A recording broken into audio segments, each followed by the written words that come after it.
Welcome to Astra talk show. ఈరోజు మీతో ఒక ఇంట్రెస్టింగ్ టాపిక్ షేర్ చేసుకుందామని చెప్పి ఈ వీడియో చేస్తున్నాను. టాపిక్ వచ్చేసి మ్యానిటర్స్ ఆఫ్ సావో.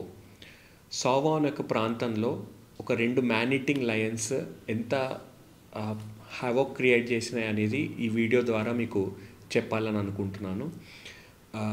అరౌండ్ 1890s ఆ టైంలో బ్రిటిష్ వాళ్ళు కెన్యా నుంచి ఉగాండాకి ఒక రైల్వే బ్రిడ్జ్ కన్స్ట్రక్షన్ చేద్దామని చెప్పి ప్లాన్ చేశారు. సో కన్స్ట్రక్షన్ అనేది స్టార్ట్ అయింది. ఆ కన్స్ట్రక్షన్లో చాలామంది ఇండియన్ వర్కర్స్ పనిచేశారు. ఇండియా నుంచి చాలామంది వర్కర్స్ని ఆఫ్రికాకి తీసుకెళ్లారు.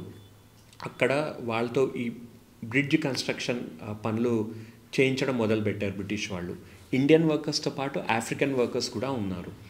సో ఆ టైంలో ఒక రెండు మ్యానిటింగ్ లయన్స్ మన ఇండియన్ వర్కర్స్ని ఆఫ్రికన్ వర్కర్స్ని అటాక్ చేసి చంపడం మొదలుపెట్టినాయి.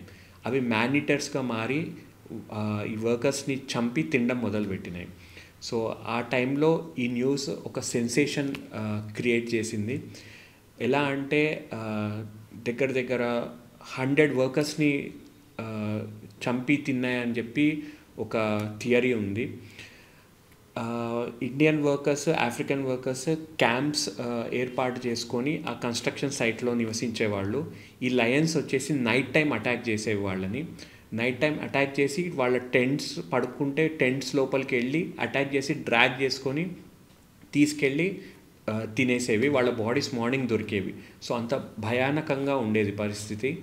ఫస్ట్లో ఒకటే లయన్ వచ్చి అటాక్ చేసింది. తర్వాత ఆ రెండు లయన్స్కి ధైర్యం వచ్చి రెండు సైమల్టేనియస్గా అటాక్ చేసి మనుషుల్ని చంపేవి, వర్కర్స్ని చంపేవి. సో ఈ ప్రాబ్లం వల్ల మధ్యలో బ్రిడ్జ్ కన్స్ట్రక్షన్ అనేది ఆగిపోయింది. ఈ కన్స్ట్రక్షన్ని పర్యవేక్షించే ఒక బ్రిటిష్ ఆర్మీ ఆఫీసర్ ఉండేవాడు. అతని పేరు జాన్ హెన్రీ ప్యాటర్సన్ అనమాట. సో అతను ఈ ప్రాబ్లమ్ని ఎలా అయినా ఓవర్కమ్ చేయాలని చెప్పి తను లయన్స్ని హంట్ చేద్దామని చెప్పి ప్రిపేర్ అయ్యాడు.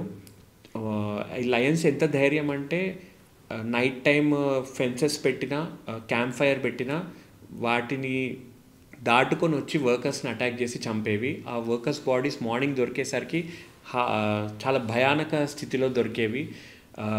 బాడీస్ మొత్తం కొన్నిసార్లు అయితే ఓన్లీ బోన్స్ దొరికేవి. సో అంత భయంకరంగా చంపేవన్నమాట విక్టమ్స్ని. సో ఈ ప్యాటర్సన్ అనే అతను ఫస్ట్ లయన్ని చంపాడు. ఫస్ట్ లయన్ని చంపినప్పుడు అది మోయడానికి దగ్గర దగ్గర 8 మంది మోయాల్సి వచ్చిన ఆ లయన్ని. దాన్ని బట్టి మనం ఇమాజిన్ చేసుకోవచ్చు అది ఎంత పెద్ద లయనో. సెకండ్ లయన్ని చంపడానికి చాలా కష్టపడ్డాడు. సెకండ్ లయన్ని చంపినప్పుడు షూట్ చేసినప్పుడు తను దాక్కొని చాలా ప్రిపేర్ అయ్యి షూట్ చేశాడు ఆ లయన్ని.